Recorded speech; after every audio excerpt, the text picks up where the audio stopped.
belajar yang lebih luas dan layak. Untuk menampung para santri, pada tahun 1950, lokasi belajarnya dipindahkan ke sebuah musala yang lebih luas yaitu musala yang dibangun oleh Amak Sadar dan warga setempat, yang belakangan dikenal dengan Diniyah Islamiyah. Adapun santri pertamanya antara lain, Haji Abu Bakar, Amak Mukenah, Ustadz Haji Farhan, Haji Badarudin, Haji Marzuki, Haji Halil Ladon, Haji Rusli, Amak Suwarno, Amak Husnah, Amak Erah, Amak Hadri, Amak As'ad, Inak Wasifah dan lain-lain. Para santri ini dibina untuk menjadi guru bagi generasi berikutnya, sehingga tampil beberapa orang di antara mereka, di samping sebagai santri sekaligus bertindak sebagai pendidik. Santri yang berhasil dididik pada tahap kedua, antara lain, Tuan Guru Haji Abdul Manan, Saleh Rihin, Haji Ahyar, Mamben Lau, Haji Arsyad, Mamben Baru, dan beberapa santri lainnya. Disusul lagi dengan santri tahap 3. Yaitu, Amak Saleh AM, Amak Saadah, Amak Hirpan, Amak Sulhan, Sidrah, Purnaen, Haji Maksum, dan Haji Yasin. Semakin banyaknya masyarakat yang mengaji kepada beliau, akhirnya pada tahun 1952 Tuan Guru Haji Muhammad Zainuddin Arsyad bersama rekan-rekannya mendirikan sebuah pondok pesantren yang diberi nama Pondok Pesantren Maraki Talimat. Maraki Talimat memiliki arti tangga pendidikan. Pondok Pesantren Maraki Talimat berlokasi di Desa Mamben Lauk, Kecamatan Wanasaba, Lombok Timur, NTB yang pada akhirnya Ponpes ini memiliki beberapa cabang yang tersebar di seluruh wilayah Pulau Lombok bahkan luar dari Pulau Lombok seperti Sumbawa, Makassar, dan Sulawesi Selatan. Pada tahun 1964, Tuan Guru Haji Muhammad Zainuddin Arsyad membentuk sebuah yayasan yang diberi nama juga Yayasan Maraki Talimat.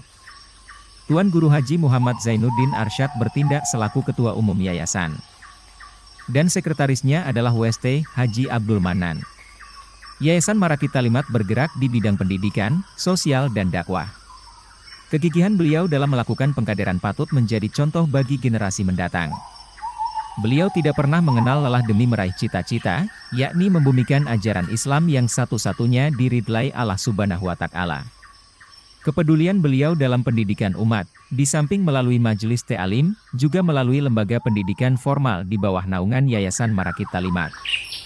Dari majelis ta'lim dan lembaga pendidikan inilah beliau bertujuan membentuk kepribadian manusia yang bertanggung jawab untuk membangun nusa, bangsa dan agama yang berpedoman pada Kitabullah dan Sunnah Rasulullah. Kaitannya dengan menuntut ilmu, beliau menuangkan dalam pemikiran filosofisnya dengan mengutip penggalan ayat suci Al-Quran, yang sekaligus sebagai moto dalam mengembangkan lembaga pendidikan. Yaitu kalimat, Subhanalladzi, alama beyal kolam, alamal insana malam yalam. Proses pendirian pondok pesantren dan Yayasan Maraki Talimat, memang mengalami perjalanan yang cukup panjang. Di mana proses ini diawali dengan dakwah berkeliling, berdagang serta membangun madrasah diniyah Islamiyah. Gagasan pendirian lembaga pendidikan ini pun mendapat respon positif dari jamaah.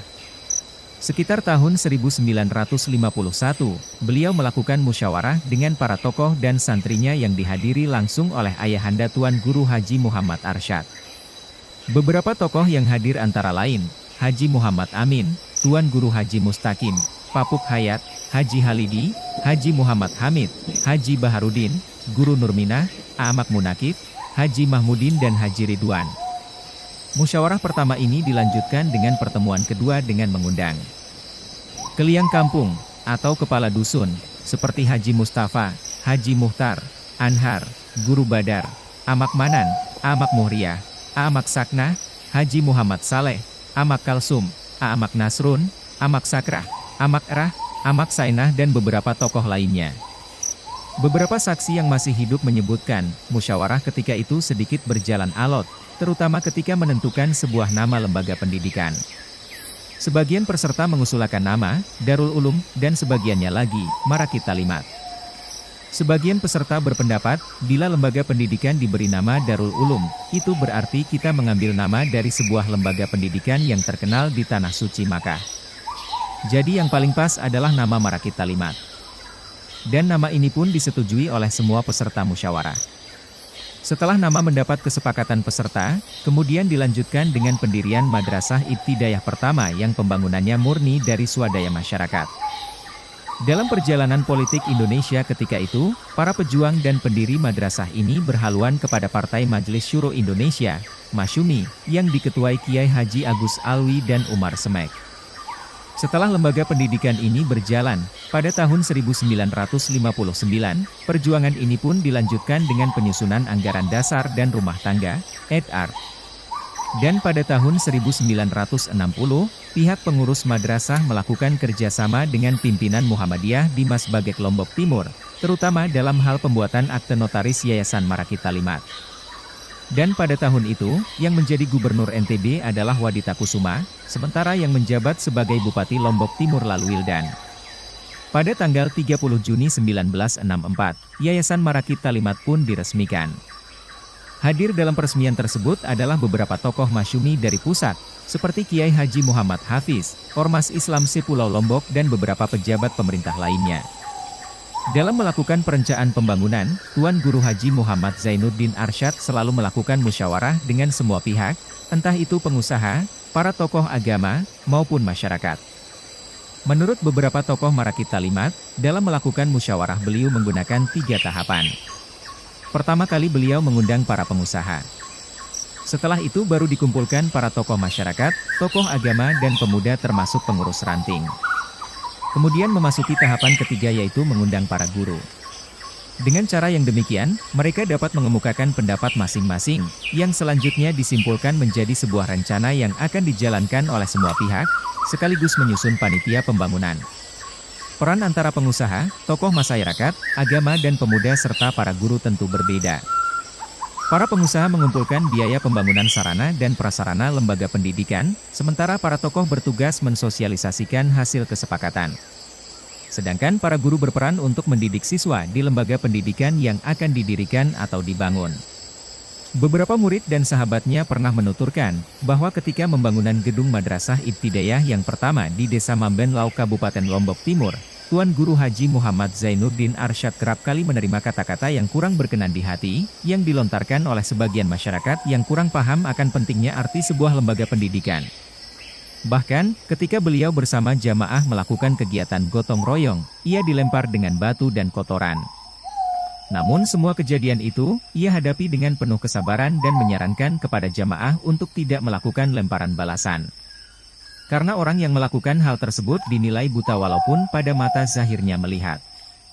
Artinya masih buta mata hatinya karena belum mendapat hidayah dari Allah Subhanahu wa Ta'ala. Yayasan Maraki Talimat yang bergerak di bidang dakwah, pendidikan dan sosial kemasyarakatan, terus mengalami kemajuan. Di bidang dakwah misalnya, beliau telah berhasil melakukan pengkaderisasian untuk melanjutkan perjuangannya. Tidak kurang 116 majelis ta'lim didirikan di seluruh Pulau Lombok. Demikian juga dengan lembaga pendidikan dan sosial kemasyarakatan terus mengalami kemajuan yang cukup signifikan. Berpulang ke rahmatullah di tengah perkembangan Yayasan Pondok Pesantren Maraki Talimat yang begitu pesat, Tuan Guru Haji Muhammad Zainuddin Arsyad berpulang ke rahmatullah pada tanggal 4 Februari 1991, beliau meninggalkan seorang istri dan 6 orang putra. Sebelum meninggal, beliau menunjuk putra beliau yang ketiga, Dr. Tuan Guru Haji Hasmi Hamzar, SH, MH. Sebagai pengganti beliau, Muktamar Yayasan Maraki Talimat mengukuhkan Tuan Guru Haji Hasmi Hamzar sebagai pucuk pimpinan Yayasan Pondok Pesantren Maraki Talimat.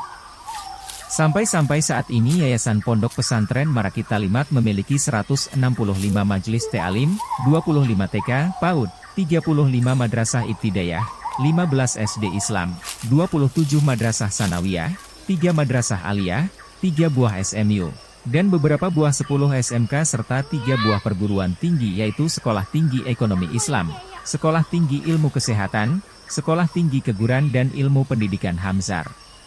Bidang kesehatan Yayasan Maraki Talimat bidang kesehatan mengelola klinik Hamzar. Selain mengelola bidang pendidikan, Maraki Talimat juga bergerak di bidang dakwah dan sosial yang ditandai dengan ratusan majelis ta'lim dan berdirinya beberapa pantai asuhan yang tersebar di berbagai wilayah di Provinsi Nusa Tenggara Barat bahkan di luar Provinsi Nusa Tenggara Barat seperti Sulawesi Selatan dan Kalimantan Timur. Di bidang ekonomi, Yayasan Maraki Talimat memiliki koperasi Pondok Pesantren Putra Hamzar.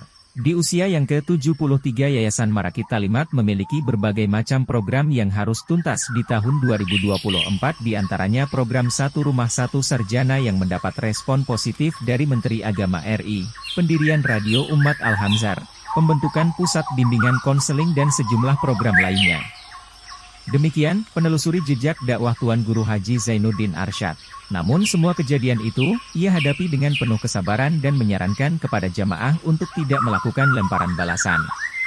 Karena orang yang melakukan hal tersebut dinilai buta walaupun pada mata zahirnya melihat.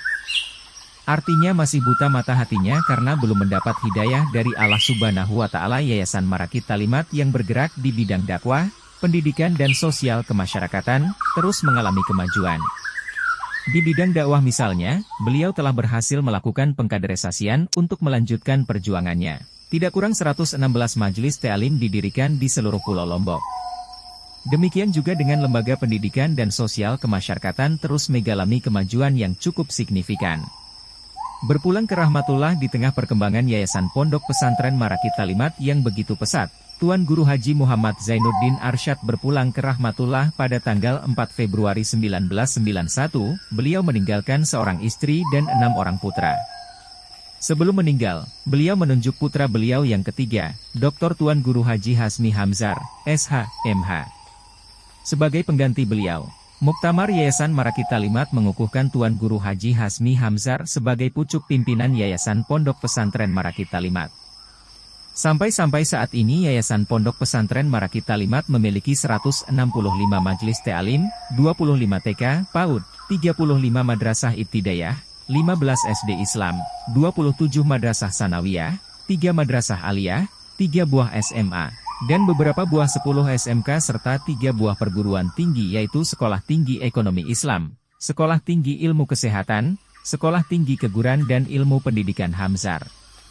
Bidang kesehatan Yayasan Maraki Talimat. Bidang kesehatan mengelola klinik Hamzar. Selain mengelola bidang pendidikan, Maraki Talimat juga bergerak di bidang dakwah dan sosial yang ditandai dengan ratusan majelis ta'lim dan berdirinya beberapa pantai asuhan yang tersebar di berbagai wilayah di Provinsi Nusa Tenggara Barat bahkan di luar Provinsi Nusa Tenggara Barat seperti Sulawesi Selatan dan Kalimantan Timur. Di bidang ekonomi, Yayasan Maraki Talimat memiliki Koperasi Pondok Pesantren Putra Hamzar. Di usia yang ke-73 Yayasan Maraki Talimat memiliki berbagai macam program yang harus tuntas di tahun 2020, diantaranya program Satu Rumah Satu Sarjana sudah dapat dilaksanakan program tersebut. Kemudian pada tahun 2021 Yayasan Maraki Talimat melanjutkan program Pasca Sarjana, S2. Satu Rumah Satu S2 dan semua program ini mendapat respon positif dari Menteri Agama Republik Indonesia.